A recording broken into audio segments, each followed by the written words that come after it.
Hey everybody, welcome to my channel. This is justkristinchavis and I'm so glad that you guys are here with me on today. If you are new here, welcome child. And if you're a returning subscriber, I'm so glad that you are back here with me. All right, let's get into it.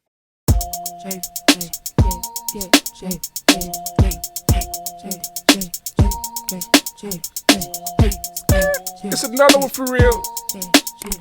K-Chavis, I call you for real because you the truth. Okay, so today we are going to talk about sleep paralysis dreams, or what the old folk used to call it, the devil riding your back. All right, so if you are a dreamer, or if you have ever had any type of experience like this type of experience, sleep paralysis as psychology calls it, or the world calls it, is scary as heck. Okay, if you have never experienced before, basically you're asleep but you wake up and you can't move, and you're like conscious of everything that's going on around you, but you cannot move your body. Like, you're literally paralyzed and you can't do nothing about it. Sometimes it gets a little bit deeper where like you may feel something on you, or like something's trying to touch you or smother you or whatever. Like, it's pretty scary. It's like a nightmare, but you can't move and you can't do nothing about it. Many times if you just say like Jesus, Jesus, or pray or whatever, usually you'll wake up or something. But it is terrible. It is a terrible feeling to have. I hate having that feeling. So I'm going to help you guys understand it, and also give you some tools to know what to do when that does happen. When I have sleep paralysis dreams or something that happens like that, I know that I have some open doors. There's some doors that are open. Now, for me, usually before I go to sleep, because I am very sensitive to what's going on in the spirit realm, and I often piss the devil off. The enemy is always looking for a way to terrorize us, or looking for a way to bother you while you sleep. This stuff is not from the Lord, so don't ever accept that that is from the Lord and that's just something that you have to deal with. You don't have to deal with that. So if you imagine every person and everybody is like a door, and in order to get into this door, in order to let anyone into your home, you have to open that door. It has to be unlocked. And to keep people out of your home, you usually lock your doors. Okay, so even in the word, it says, lift up your head, O ye gates, and be ye lifted up, ye everlasting doors, and the King of glory shall come in. Okay, so from this scripture, Psalm 23, I believe, Psalm 24, this lets us know that people can be doors, and that we can open our doors to the Lord, or you can open your door to the enemy. It just depends. Sometimes we open these doors to the enemy unknowing, and when these doors are open, that gives the enemy license to come or send a demon or whatever that you may have been around during that day you didn't even know, to try to terrorize you, or maybe something you watched and it opened doors, and now this thing is like in your room waiting for you to go to sleep to terrorize you. So if we are all doors, that means that we have authority to close and open these doors. And the word says, neither give place to the devil. Okay, so if place can be given, that means that place can be taken back. So we have authority in Jesus Christ, if you are a believer, to open and shut doors for ourselves, our own doors, and also take back any ground that was given to the enemy, knowingly or unknowingly. Okay, and this could happen the way you open doors. It could be from watching a TV show. Maybe it has some demonic stuff in there. Maybe you're into Buffy the Vampire Slayer, or whatever craft show or something like that. You don't practice it, but you just like watching this stuff. Well, the word tells us things to stay away from, for a reason and for a purpose. It's not that God doesn't want you to have fun. It's just because he knows the spiritual consequences that come with it. Everything that God tells you to stay away from has a spiritual consequence. You may not see it now, but it can open doors. It can open doors not just for you, but for many generations to come. Okay, so if he told us to stay away from witchcraft and spells and divination and stuff like that, that means that a door or something could be open and there are demons waiting to come through these doors to influence your life and even to terrorize some people at night. So it can come from different things you're watching. The doors can be open from just people that you've been around, because we all have issues. Just going out into the world, doors can be open. So one thing that I do is I practice every night before I go to sleep is I pray and I break links. And I will link this prayer. This prayer is already in a playlist for dream interpretation. It's called the Breaking Links prayer, but I can also put the details in the description box. But this prayer, I have to pray this prayer faithfully. Like my husband, he can just do a general prayer. He still breaks links, but he can fall asleep and he'll be fine. But he's not as big of a dreamer as I am. He does dream, but he doesn't dream like me. He sees more during the day. So for me, because I have tapped into the spirit realm, and you know, I help a lot of people with stuff they got going on. So I know the enemy doesn't like me or care for me too much. So because of that, if I don't break links and shut doors, I'm going to probably get attacked, you know. And it just depends really who I've been around or what I've watched. But 9 times out of 10, 10 times out of 10, I just don't want to take that risk because it could be bad. Sometimes I've been grabbed and all this kind of stuff, you know, in my sleep, and I just really had to pray. And I don't like feeling like that. So I just make sure that that's part of my nightly routine, is that I break links, like for real, for real. And sometimes when you break links, depending on where you've been, you may have to do it more than once just to really break those ties. Case in point, for my birthday, we went to Houston. And we went to these museums, and it was just so cool. We got to see dinosaurs, fossils, and all of that. And there was this exhibit, this Egyptian exhibit, okay? And me and my husband knew, going in, you know, Egyptians have a lot going on. They were very heavy in idolatry and paganism and worshiping the sun. And they had a lot of witchcraft and sorceress practices, right? I already knew that going in, but their history is still a part of our culture. It's still a part of being black. And it was just cool. It was just cool to see. I was like, okay, when we go in here, I know we're going to have to break a lot of links. Child, it was some sarcophagus in there. It was actual mummies in there. They had the actual daggone tombs, like real tombs with the inscriptions on there. It was so cool to see. But later on that night, I had to break links like 3 times, because every time I would fall asleep, I would hear like this noise, like a tapping or a knocking. And I was like, did you hear that? My husband was like, yeah, but it wasn't that loud. But to me, it was magnified. And then another time, he didn't even hear it. And it's like I was jumping. Like, you know, when you fall asleep, sometimes your leg will jump. Like, it'll let you know that you're falling asleep. Baby, I jumped so violently, like it shook the whole bed. I was like, okay, I need to pray again. And that just was letting me know that, you know, the demonic ties and the spiritual ties and the spiritual links to this stuff, you don't want to just walk around with that stuff attached to your life, okay?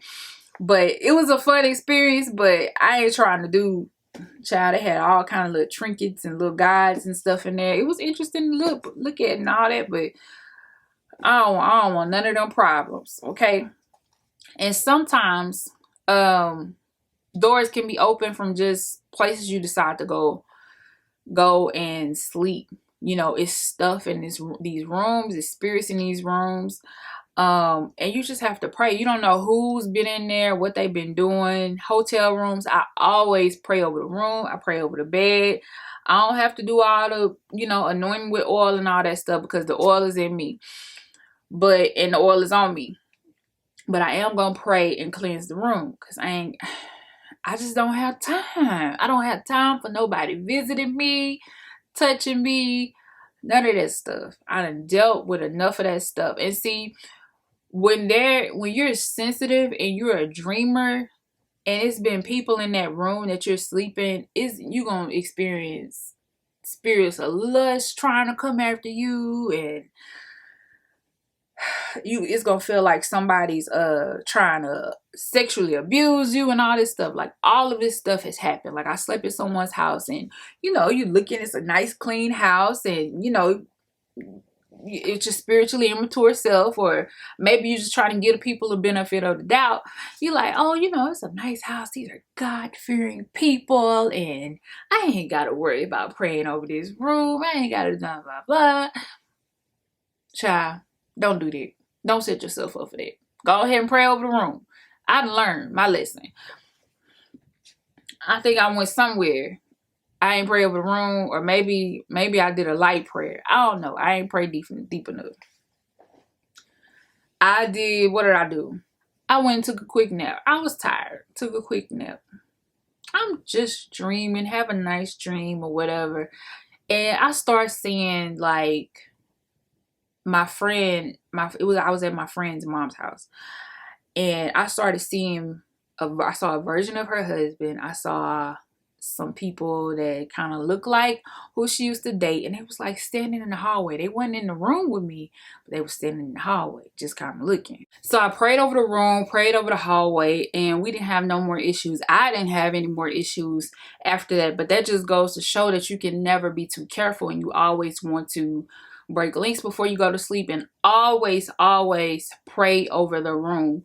Now, when you have open door dreams, nightmares, sleep paralysis dreams, I always analyze and pay attention to what happened in the dream, okay? Because it lets me know what I need to pray about, or what caused that door to be open that I need to avoid and don't need to deal with.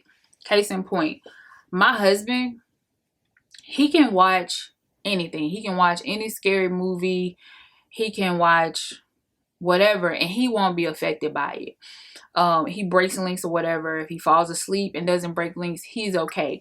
Me, on the other hand, I can't do that. It's certain movies or certain things I can't watch. It's just going to do something to me. It's just going to affect me in a different way. Now, if it's like made up stuff like zombies or something like that, that's not necessarily going to bother me. But if it's like for real witchcraft, or casting out demons and stuff like that, or exorcisms, count me out. Like, I already know I'm gonna dream that stuff, and it's gonna try to visit me, and I ain't got time for that. So sometimes that's a sign, or that'll be revealed in the dream or the experience to let you know what you need to stay away from. Other times, maybe it was like you pray for somebody, or there was some type of deliverance that went on, or maybe you did something that God wanted you to do and it made the enemy mad, and there was an open door. Sometimes you can get affected like that. One time I had this dream. I was having these dreams about teachers that I was connected to, and I saw both of them pregnant. One of them, I saw she was pregnant, but she was going the other way. She was like finna walk off and do whatever, do her own thing. The other one, I was trying to talk to her. She didn't really want to hear it. So I prayed about it, and the Lord told me to like encourage her and let her know about the dream, and just tell her, like, even though things are getting hard right now or seem hard, it's not the time for you to give up. Come to find out, like, she was really thinking about giving up and doing like a career change. Fast forward a few years later, maybe even 2 years from that point, she ends up being like teacher of the year, and she just like really blossomed and grew as a teacher, and so much began to happen for her. And it's like, if she would have gave up, she would have missed out on those moments. So what happened was, the dream I had was I was like in her classroom, and it was kind of dark, and it looked like I saw like a version of her or a shadow of her, and I was walking that way, and then it was like this tall shadow person. It was dark like a shadow, but it was like a man. I was walking, and it reached out and grabbed me, and like I was like trying to pray in my language in the dream, but like when you encounter a spirit like that, the first thing it doesn't want you to do is be able to speak. So a lot of times you won't be able to say anything. So I was like mumbling it or saying it in my head. But usually if I start praying, it usually lets me go. But because I was in her classroom when I got attacked by this spirit, I knew that the spirit was upset, or this demon was assigned to my life because of her, and to keep her from walking into her purpose. Okay, so that's another way that you can assess. It could be, one way could be that you just sensitive to certain things. The second way could be maybe you help somebody along the way that the enemy didn't want you to help, or is trying to keep you away from. So you can assess it like that. Another dream I had, where I experienced some stuff, was I had prayed over the room and everything, but it's the person that I came in contact with. So we were staying in this hotel here before we moved into our house. And I came out the room and I saw this lady. She was the cleaning lady. She was working at the hotel. And she was, speaking to me, talking to me or whatever. But I could tell that she was intrigued by me, that she was attracted to me. And I was just looking like, lady, this ain't it. Like, you barking up the wrong tree, But she kept trying to say stuff, but I kept it moving or whatever. And I really felt like when I look back at that moment, that she was probably even hoping that I would like invite her in the room or something like that. Like, I could see that she probably had done stuff like that before. So later on that night, I went to sleep and I felt something. It like sat at the edge of the bed, and it was like walking up to my leg, like walking up my leg, like it wanted to like touch me. And I jumped up or whatever, and I was like, whoa, where the heck did that come from? Because the night before, we had been staying there for almost a week. I haven't been having any issues. I'm like, who's been in this room? Who's been in my room to let me know that something ain't right? Somebody's been in here. And my husband and I, we talked about the dream. We prayed about it. And I was like, I think it was that lady, because it was more so like a spirit of lust that was trying to creep up and grab me. You know what I'm saying? So one identity point is maybe something you watched or was exposed to. The second thing may be somebody you helped. The third thing may be somebody that came in your room or where you are around. Could be an interest point for the enemy to attack you. So these are some ways that you could have a sleep paralysis dream, a nightmare, open door dream, whatever you want to call it. But know that you don't always have to deal with this. You don't always have to deal with night terrors. That is not from the Lord. Nightmares are not sent from God. You shouldn't have to hate falling asleep because at the beginning of you falling asleep, you feel like you can't move, or you keep waking up and you can't move. That's not from the Lord. Those are all indicators that there's some open doors, and you can do a quick prayer, quick breaking links prayer, and that'll be it. Shut those doors and it's over when you'll sleep peacefully. I've been sleeping peacefully ever since. My first sleep paralysis dream that was like that, I was maybe a teenager, and it's always like something crazy, like somebody trying to violate me or something. But if the doors, if you have open doors, if there's people around you, around your house, you're going to dream about that stuff. You're going to see that stuff. You're going to see what happened in the room. If somebody was abused, if somebody was molested, all kinds of trauma, you're going to see that stuff. If you don't want to see that stuff, make sure you break links. Make sure you shut those doors. But my first open door dream, I was just laying in my bed, and I had a dream that I was like in the back of my uncle's, it looked like my uncle's blazer. I was trying to get something out the back of an old school blazer, and I was like bent over, and something came, and it's like it tried to lay on my back or lay on top of me, and I was like, whoa. And I woke up and I couldn't move, and I remember like looking from side to side like, what the heck is happening? Then I snapped out of it. And that was the first time that had ever happened to me. And I didn't know what in the world was going on. But I should have talked to somebody about it, because it's not okay. It's not cool. And you don't have to continue to deal with that. If you need any help, if you need any help with interpreting a dream or whatever, please let me know. Please hit me up via the description box below. Listen, connect with me on social media. This is your girl, justkristinchavis. I'm so glad that you guys are here with me. And I will see you guys again next week. All right. Bye-bye.